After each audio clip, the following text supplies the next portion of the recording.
Alright, David Harry here. So in this video, I'm going to be doing an external SSD speed test for reading and writing using a Samsung 1TB T7 SSD, and I'll be using that with an iPhone 15 Pro Max and also a MacBook Pro M1 Max. Now, for those of you out there who have not got the time to be watching a very involved video, and by involved I mean super boring, if you haven't got the time for that, then the bottom line is this: the iPhone 15 Pro Max is definitely slower than the MacBook Pro M1 Max, okay? And it also proves that the iPhone definitely is not giving you the types of speeds that you think it should be giving you, because it's got a 10 gigabits per second connection to it. Now, before I get into the testing, I need to make a few things really clear so people know exactly what's going on here. So the point of this test is to see exactly just how long or how fast it takes to read and write data between these two devices to the exact same SSD.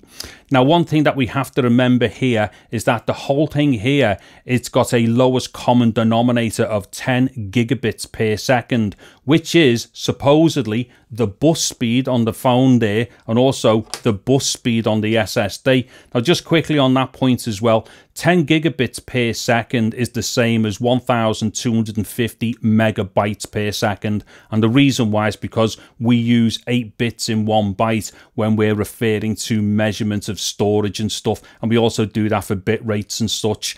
Now, the thing with that is that during this video, I will be referring to megabytes per second, not megabits or gigabits or anything like that, but purely in megabytes per second. So with that said, we know exactly where we're up to with this. Also, as far as the measurements are concerned, these are all done in base 10 and not base 2. The reason why it's base 10 is because base 10 is pretty much the international standard for measuring speed and also storage. And indeed, both Apple and Samsung use base 10 for their measurements. So therefore, we're measuring at 1000 and not 1024. Now, another thing to properly clarify here is this: although the laptop has technically got a faster port on it with a faster bus speed using either Thunderbolt 4 or USB 4, the limiting factor here is actually the drive. Now, the drive definitely will not do 1,250 megabytes per second. It is quite substantially lower than that. So therefore, we will not even be taxing the speed of the bus system on the laptop here, and also technically we shouldn't be taxing the bus speed on the phone either, because although the phone is rated at 10 gigabits per second, once again 1,250 megabytes per second, because the drive is substantially slower than the phone is, then therefore the phone should be hitting the drive at its fastest possible speeds, just as the laptop will. So to be super clear here, although this definitely technically has a much faster bus speed, that bus speed cannot read faster than what the drive can. And obviously the phone can't read faster than what the drive can unless the drive was able to exceed the phone's bus speed, which it can't. So in a nutshell then, the T7 is the bottleneck in this particular scenario, and therefore the phone and the laptop should be able to both hit the T7 at its fastest speeds for reading and writing. However, that is not what we are going to see in this test. Also, this T7 has been formatted to APFS, which is the preferred format for any kind of external storage to be used with any Apple device. And it does give it a very slight advantage also compared to exFAT. So yeah, we're basically doing everything possible here to make the environment as Apple friendly as possible. And the phone here has got 512 gigabytes of storage on it, of which it's not even half full. And the actual laptop has got 1 terabyte of storage, and that's less than half full as well. Okay, so on with the speed testing. Okay, so the first thing that I'm going to do then is to test the phone. Now, obviously, there's the SSD there, and as I've already said, this is a Samsung T7 1 terabyte. Now what I've also got here is this really nice neat short cable, and as you can see there, that's a 10 gigabits per second cable. Now this is perfect for this type of setup, but it is also really good if you're doing stuff outdoors with the iPhone and connecting it to, like, you know, an SSD for doing some recording for video and stuff, because it just means that you got a nice super short cable. In fact, technically speaking, the shorter the cable, the better it is as well for transferring data.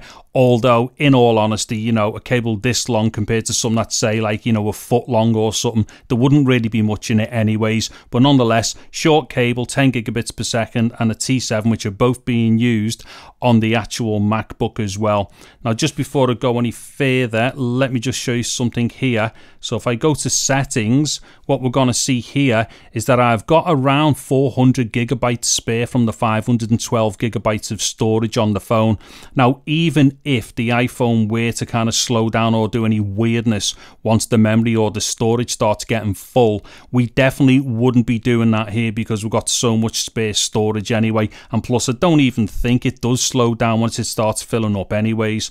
Okay, so what I'm going to do there is come from there. In fact, what I'll do, let me just get rid of that. So as we've just seen there are absolutely no other apps running. So what I'm going to do is go into the file browser there, and then what I'll do is go to the main locations, and then once again, if I just come out of there, and then if I just do that, as we can see, there's only the file browser running. Once again, you know, if there was something else running in the background, I doubt very much it'd interfere with this particular test, but as we could see, nothing is running in the background. So what I'm going to do here then is to connect the SSD to the iPhone. Let me just get that out of the way there. Hold on, there we go. So SSD is now connected to the iPhone. Let me try and reframe this so the iPhone's in the middle of the frame. Hold on, is it straight? Whatever. Okay, so what I'm going to do now is go to the files browser, and as we can see, the T7's now popped up there. So what I'm going to do is bring my stopwatch into the frame. So the first thing that I'm going to do is to test, or basically measure, the time that it takes to copy the file from the T7 to the internal storage. So what I'm going to do here is go copy for the file. I'm going to go back here. I will go to the on my iPhone there. And then what I'm going to do, as soon as I hit paste, I'll just hit start here. Okay, so get ready. There we go, paste and start. So what I'm going to do here is speed up through this until the file is actually, you know, copied over to the iPhone. Now, as you can see up here, there's like a dot thing that, there's a dot thing up here which actually starts kind of filling up to let us know how the progression of the actual, you know, file movement is going on. What I will do is I will hit stop as soon as that dot fills up.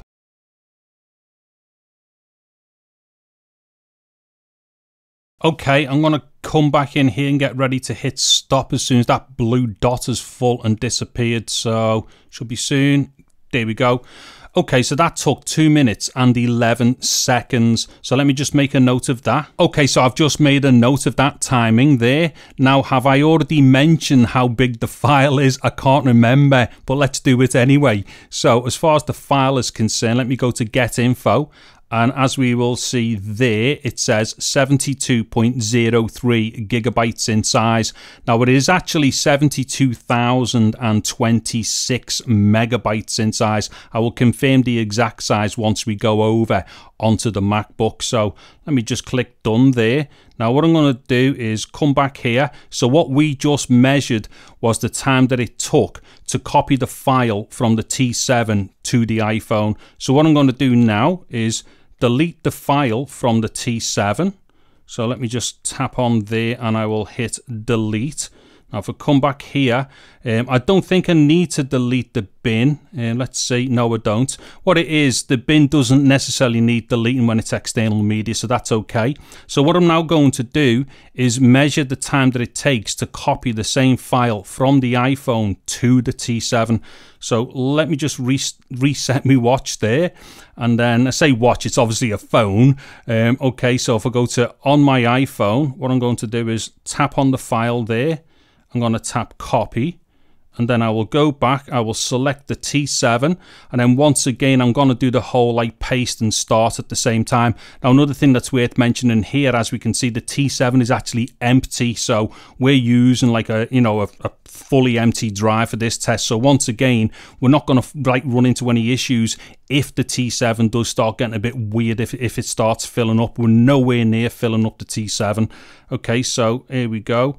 I'm going to hit paste and start, right, hopefully the exact same time. So there we go, paste and start.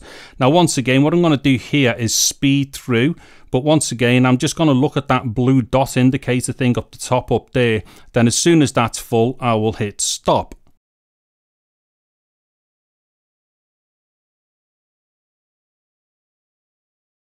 Okay, so I'm going to come back here and get ready to hit stop as soon as that blue dot thing is full there. So if you give us a moment. There we go. Okay, so I'm going to call that 2 minutes and 14 seconds. Now, whilst I just did that speed up there, you probably noticed the frame go all shaky at some point. The reason why was because I stood up and booted the stand that the camera was on.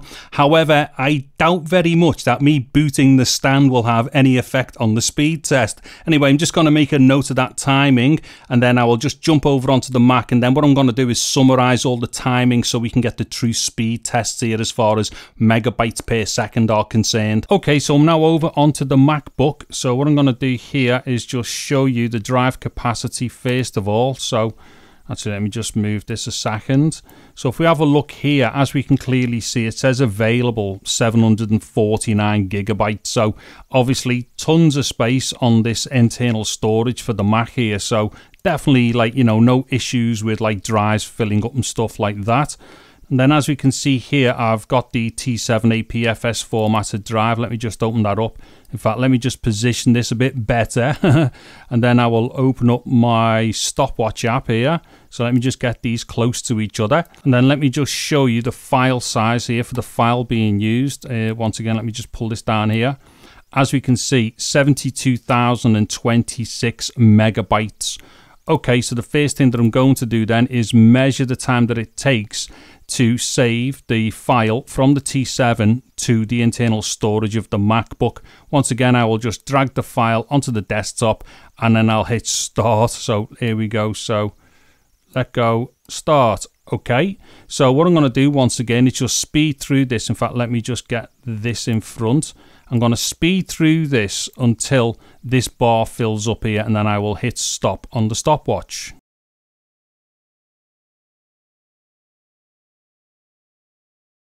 Okay, I'm going to come back in here and get ready to hit stop there. Okay, so I've just hit stop as soon as, like, you know, the file kind of, like, you know, disappeared from there, and it obviously appeared there, and that was 1 minute and 35. In fact, I'll round that up. I'll call that 1 minute and 36 seconds. Okay, so what I'm going to do now is delete that file from the T7. I'll put it in the bin. Do I have to? Yeah, I can empty the bin there. So definitely no residual kind of files left around anywhere here.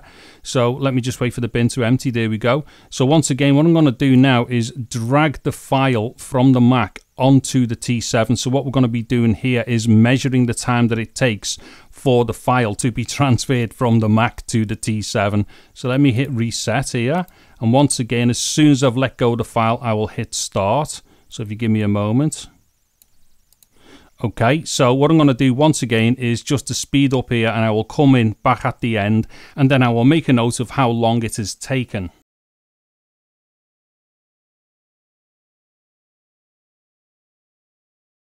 Okay, I'm just going to come back in here and get ready to hit stop. Okay, so stop. So as far as I'm concerned, in fact, I'll round up that 0.63 to the 43. So I'm going to call that 1 minute and 43 seconds. So let me make a note of that. Okay, so what I'm going to do now is to make some calculations so we can actually see all the speeds in megabytes per second. Okay, so as far as the speeds are concerned in megabytes per second, the file is 72,026 megabytes in size. So going from the T7 to the phone, that took 2 minutes and 11 seconds, which is 131 seconds. So if we divide 72,026 by 131, we get 549, which equals 549 megabytes per second.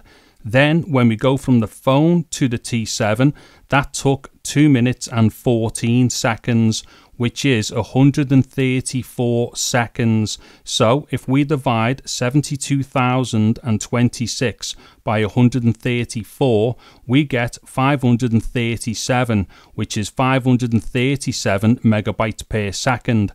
Now moving over onto the Mac, going from the T7 to the Mac took 1 minute and 36 seconds, which is 96 seconds. So if we get 72,026 and divide that by 96, we get 750. So that equals 750 megabytes per second.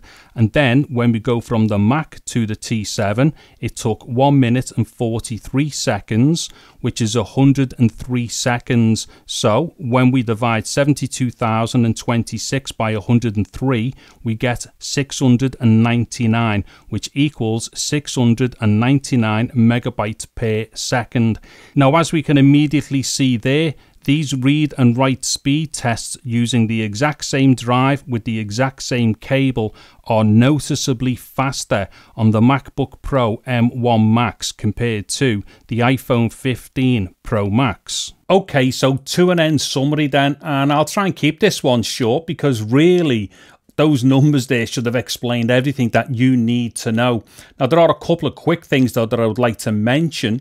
I've run a number, well, say a number, like zillions of tests with this iPhone. And although the numbers do look bad, those numbers actually vary quite a lot. So I'm not entirely sure what's going on there, but the exact same tests, if you run them multiple times, can produce different results. And that's even using, like, you know, faster drives which are run via, say, a hub system or a dock system. So there are a number of inconsistencies with this iPhone that I've come across already. Now, another thing here is, was this T7 kind of throttling itself in any way during the testing? Who knows? But if it was doing it with both devices. So what we were getting there was a proper reading of the performance of the T7. So even if the T7's a bit weird in some ways, it was a bit weird in some ways on both devices. So this was definitely, well, to pardon the pun, apples to apples as you could get as far as the comparison was concerned. Anyways, there really isn't that much more else to say here other than this iPhone 15 Pro Max just does not perform in the way that you would expect it to as far as its speeds are concerned over USB-C when connected to external media. Now, like I've just said, it could actually be some form of throttling inside the T7. However, if it was applied to both of the devices. But in other tests that I've done where I'm running things like, say, really fast SSDs, in fact, give me one moment. So this SSD here is a combination of an ACASIS enclosure with a Western Digital SN850X. Now, the thing with this particular SSD, the iPhone can't read it on its own, so that's even more problems that the iPhone's got. However, if I connect this drive to the iPhone via a hub or a dock system using USB-C, then this drive still does not perform like maximum on this iPhone. And the thing is, this drive, when connected to anything else, will perform up to 2,800 megabytes per second. However, on the iPhone, which should absolutely flood out at 1,250 or maybe a shade lower due to like certain overheads, it doesn't. It just cannot read these drives at the fastest that the drives are capable of sending data to and from the iPhone. So bottom line then, what do you take away from these results? Well, I'm just going to say you take away whatever you want to, because unfortunately there's going to be a ton of Apple fanboys out there who are just not going to agree with anything to do with this video and the results, and they're going to try and find problems in it somewhere when there aren't. This is about as best a result that you can possibly hope for out of this phone, and I've compared it to another Apple product just to get a baseline and stuff. So for all you Apple fanboys out there who don't want to kind of like accept anything here, if you're going to leave anything in the comments, then do it constructively, or at least point me to videos as proof of evidence that you've done which shows something to the contrary, not some BS comment that was left on some like thing like Reddit where there's absolutely no proof whatsoever of whatever it is that the person's done to lay claim to anything. And of course, all those BS comments that I'm inevitably going to get in the comment section to do with like, this is wrong, that's wrong, or I get this and I get that. I'm just going to ignore them all because they're a waste of time, because these are just comments left by people who either don't understand what they're doing, or they're just people making stuff up and all the rest of it. And that's another thing that I would strongly recommend to people out there as well. Be very careful what you read in the comments, not just on YouTube, but anywhere on the internet.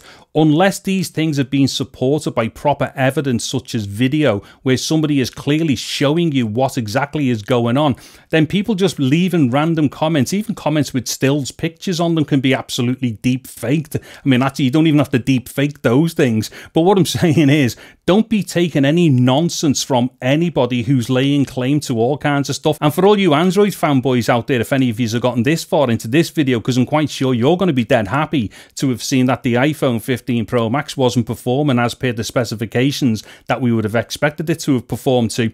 You try and show me any Android phone that comes close to it. Anyways, I think I will have sufficiently pissed off all of the Apple fanboys out there, as well as the Android fanboys, so I think my job here is done. However, for anybody else out there who is very evenly minded about these things, hopefully you've found this video interesting and you've liked the methodology and all the rest of it. I do appreciate it's a bit boring and all that stuff. However, these things do require a fair bit of explanation, and also I do need to show exactly what's going on in order to get to the end results, just so that you know that these numbers were not fudged in any way. And to those people out there who have taken anything from this video, please do give it a thumbs up. And if maybe you super liked the video, or you found it insightful, or maybe even entertaining in any way, you may want to consider subscribing to the channel, because I will have a lot more videos coming up to do with the iPhone. I'm also going to be revisiting the iPad Pro and a bunch of stuff to do with Macs and things like that, as well as my usual tech stuff as well. Now I must get off, because I've now got to do another video where I'm going to explain to people why they should not use the Blackmagic speed test utility in order to, like, you know, get their calculations for speed on SSDs, because that particular speed test is completely inaccurate for the vast majority of external SSDs that people are likely to use. Obviously another video that's going to upset a few people. Anyways, there will be Amazon links to all the stuff that I've used in this video in the video description below. I'm David Harry. Thank you very much for watching this video. Take care and goodbye now.